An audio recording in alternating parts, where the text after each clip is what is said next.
ሰላም ጤና ይስጥልኝ የተከበራችሁና ተመልካችና አድማጮች ለሳቱ የተመረጡ መረጃዎችን አጠናክረን ይዘንላችሁ ቀርበናል።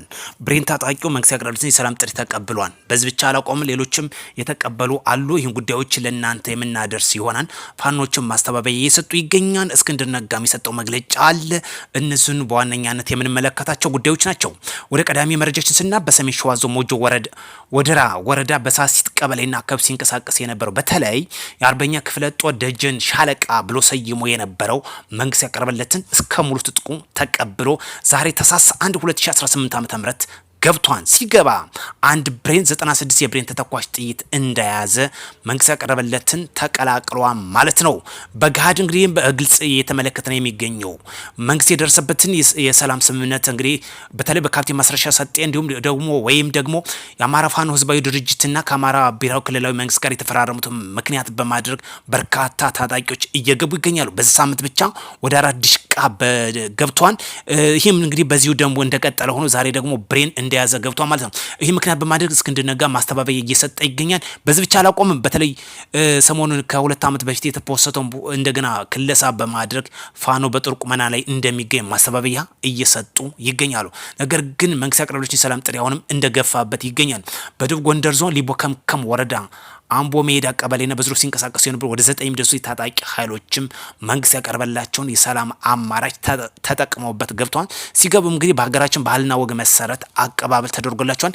የሃይማኖት አባቶች፣ የሀገር ሽማግሌዎችና እንዲሁም ከፍተኛ መኮንኖች አቀባበል እያደረጉ ይገኛሉ። በዚሁ አልቆምም።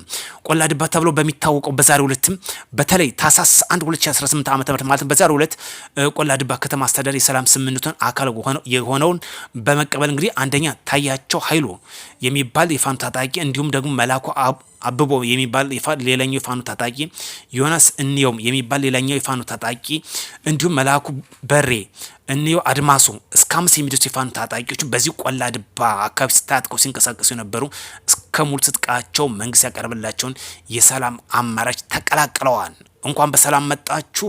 ሌሎች ቀሪ ወንድሞቻችን እንደሚቀጥል ሙሉ ተስፋና እምነታችን ነው። ሌላኛው ጉዳይ ከምንመለከትበት አንዱ ስለ እስክንድር ነጋ ነው።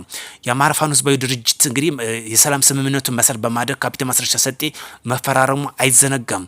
እንዲሁም ደግሞ የአማራ ፋኖ ህዝባዊ ድርጅት አባል የነበረው እስክንድር ነጋ ማጣጣያ እየሰጠ ይገኛል። ስለ እስክንድር ነጋ ካነሳ አንድ ነገር ላስታውሳችሁ። በፖለቲካው ጎራ ውስጥ ከተቀላቀለ 90% የሚሆነው ህይወቱን ያሳለፈው በማረሚያ ቤት እንደሆነ ይታወቃል። ጠቅላይ ሚኒስትር ዶክተር አብይ ከመጣ በኋላ ከእስር ቤት ካስወጣው በኋላ ወደዚሁ እንግዲህ የአማራ ብሔር መሰረት በማድረግ ወይም ደግሞ በአዲስ አበባ በሚል ሰበብ ምክንያት እርብሻ እንዳስነሳ በዛም በወንጀል እስር ቤት ገብቶ መንግስት በይቅርታ መልሶ ከፈተው በኋላ አሁን ደግሞ እንደገና ወደ ነበረበት ተመልሶ የተዘፈዘፈበት መሆኑ የተመለከተን ይገኛል። ለዚህ ደግሞ እስካሁን ድረስ እረፍት ያጣው ሰው መሆኑ በግልጽ የሚያመላክት ነው። ዛሬም እንግዲህ በዚሁ ፖለቲካ ጉዞ የሰላም ስምምነት አልቀበልም በማለት እንግዲህ ማጣጣያ እየሰጠ ነው የሚገኘው። በተለይ ህወሓት በነበረበት ጊዜ ህይወቱን ያሳለፈው በማረሚያ ቤት ነው። ነገር ግን ይህ ለውጡ ከመጣ በኋላ ከማረሚያ ቤት ጠቅላይ ሚኒስትር ዶክተር አብይ አውጥቶታል ነው። ከወጣ በኋላ ከጀዋር ጋር በመሆን አዲስ አበባ በሚል ብዙ ወጣቶችን ያስበላ ሰው በመሆኑ በዛ መንግስት ማረሚያ ቤት መልሶ እንዳስገቡ ይታወሳል። በምህረት እንግዲህ ከወጣ በኋላ ደግሞ ዛሬም ከምረት አልማር ብሎ ዛሬም የአማራን ወጣት በአማራ ፋኖ ህዝባዊ ድርጅት በሚል ሰበብ እያስበላ ይገኛል። ስለዚህ ይህ ሰው ጸረ ሰላም መሆን በግልጽ የሚያስረዳ አንዱ አመላካች ጉዳይ ነው። መንግስት ያቀረበላቸው የሰላም ጥሪ የሚቀበሉትን እንደ ጸረ አሸባሪነት የሚመለከት ሰው ነው። እጅግ የሚያሳፍር ጉዳይ ነው። ለሀገራችን የሚጠቅመው ሰላም ነው። እሱ የመቀበልም ያለመቀበል ሌላ አማራጭ ጉዳይ ሆኖ ግን ለሰላም ቅድሚያ የሚሰጡትን ግን ማስተባበያ መስጠት አይቻልም፣ ማቆምም አይቻልም። አሁን በግፍ ወጣቱ መንግስት ያቀረበለትን የሰላም ጥሪ እየተቀላቀለ ነው። ስለዚህ ይህ ሰው የመጨረሻ ጣፈንተው ወይ ይሸኛን አሊያም ደግሞ ተገዶ ይገባል። አለቀ። ወጣቱ ግን የመንግስት ያቀረበትን ሰላም ጥሪ ማንም ሊያቆመው በማይችል መንገድ ዛሬ እየገቡ ይገኛሉ። ሌላ ከምንመለከትባቸው ጉዳዮች ከ430 ሚሊዮን ብር በላይ ግምታዊ ዋጋ ያላቸው የኮንትሮባንድ እቃዎች በቁጥጥር ስር ውለዋል። ጉምሩክ ኮሚሽን ባደረገው ክትትል ከ402 ሚሊዮን ብር በላይ ገቢ የሚሆኑ ኮንትሮባንድ እቃዎችና 28 ሚሊዮን ብር የውጭ እቃዎች በድምሩ ወደ 430 ሚሊዮን ብር በላይ ግምት ያላቸው የኮንትሮባንድ እቃዎች በቁጥጥር ስር አውለዋል። ከነዚህ ውስጥ በቁጥጥር ስር ከዋሉት አደንዛዥ እጾች በዋነኛነት ይገኙበታል። መድኃኒቶች እንዲሁም አልባሳት፣ ለምግብ የሚውሉ የተለያዩ ፍጆታ ያላቸው በቁጥጥር ስር ማዋሉ ተገልጿል። መንግስት ይህን የህግ ማስከበር ዘመቻም አጠናክሮ እንደሚገፋበት ሙሉ ተስፋ አለን። ሌላኛው ከምንመለከታቸው የመጨረሻ መረጃዎቻችን አንዱ የሆነው በተለይ 22ኛው ዓለም አቀፍ የጸረ ሙስና ምክንያት በማድረግ በዛሬው ዕለት በተካሄዱ የማጠቃለያ ፕሮግራም ላይ የፌዴራል መከላከያ ሚኒስትር ሙስናን በመከላከል የሀብት ምዝገባ በመተግበር ሙስና በመከላከል ግንዛቤ በመስጠት በአከናዋኖች አርአያነት ያላቸውን ልዩ ልዩ ተግባራት እውቅና ሰጥቷል። በዚህ እውቅና ከተሰጣቸው በተለይ ከተገኙት እንግዶች አንዱ ምክትል ጠቅላይ ሚኒስትር ተመስገን ጥሩነህም እንዲሁ ከፍተኛ መኮንኖች በተገኙበት ጥሩ ላስመዘገቡ ሰርቲፊኬት ተሰጧል። የዋንጫም ሽልማትን የመከላከያ ስነ ምግባር መከታተያና ዳይሬክተር ኮሎኔል አዲሱ ሽፈራው ለመከላከያ ሚኒስትር ክብር ኢንጂነሪንግ አይሻ መሐመድም አስረክቧል ማለት ነው። ይውቅና በመከላከያ ሚኒስትር የሀገሪቱን ሉዓላዊነት ጠባቂ ብቻ ሳይሆን ሙስናን በማዋጋት ረገድም እንደ ሞዴል የሚታይ ተቋም መሆኑን ማሳያ እንደሆነም ተመላክቷል ማለት ነው። በተለይ በሀገራችን ከፍተኛ ብልሹ አሰራር አንዱ ከሚገኝበት ሙስና ነው። ይህን ደግሞ በጸረ ሙስና ጥሩ ስነ ምግባር ባላቸው እውቅና የተሰጠበት ነው። ሀገራችን በብልሹ አሰራርነት ከሚጠቀምበት አንዱ ደግሞ የብሔርን ፖለቲካ ምክንያት በማድረግ ነው።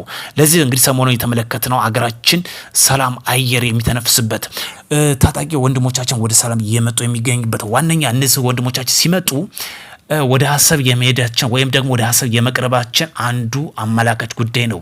የውስጥ የቤት ስራ በመስጠት የውጭ ተላላኪዎች በተለይ የውስጥ አሳይመንት የውስጥ የቤት ስራ በመስጠት የውጩን እንዳንመለከት አድርገውን የቆዩበት ነው። በተለይ ወደ ሀሳብ እንዳንገፋ የውስጥ የቤት ስራ በፋኖ በሸኔና በህወሓት ምክንያት በማለት የቤት ስራ ሰጠውን የቆዩት አሁን ግን የሰላም አየር እንዲተነፍስ ወንድሞቻችን ወደ ሰላም እየመጡ ይገኛሉ። ሰሞኑ በርካታ ታጣቂዎች ናቸው መንግስት ያቀረበላቸው የሰላም ጥሪ እየተቀላቀሉ የሚገኙት። ስለዚህ ዘረኝነት፣ ጽንፈኝነት አይጠቅምም። አረፈደም፣ በሩም ዛሬ ክፍት ነው። እንደነ እስክንድር ነጋ የማስተባበያ መስጠቱ አይጠቅምም። እስክንድር ነጋ 90% እኮ ህይወቱን ያሳለፈው ወደ ፖለቲካ ከተቀላቀለ በማረሚያ ቤት ነው። ህወሓት በማረሚያ ተው ከዛ መንግስት ነው ያወጣው። ስለዚህ ከትናንት ጥፋታችን ተምረን ወደ ሰላም መምጣት ያስፈልገናል። አሁን የመጣው የለውጥ መንግስት ካወጣው በኋላ ዛሬም ከጥፋቱ ሳይማር እንደገና ሁለተኛ ሲሰራ አሁንም ሲሰራ በዚሁ ዛሬም ደግሞ ማስተባበያ እየሰጠ ይገኛል። በፖለቲካ ላይ አይደለም ለውጥ የሚመጣ በሰላምና በሚሰራ እጆች ብቻ ነው። ስለዚህ ውድ የቻና ቤተሰቦች ሰላም ይቅደም። ለጦርነት ነጋሪ አንጎስም፣ ለሰላም ዘብ እንቁም እንላለን። ውድ የቻና ቤተሰቦች በሌላ መረጃ እስክንገናኝ መልካም ምሽት እንዲሆንላችሁ ከወዲሁ እመኛለሁ።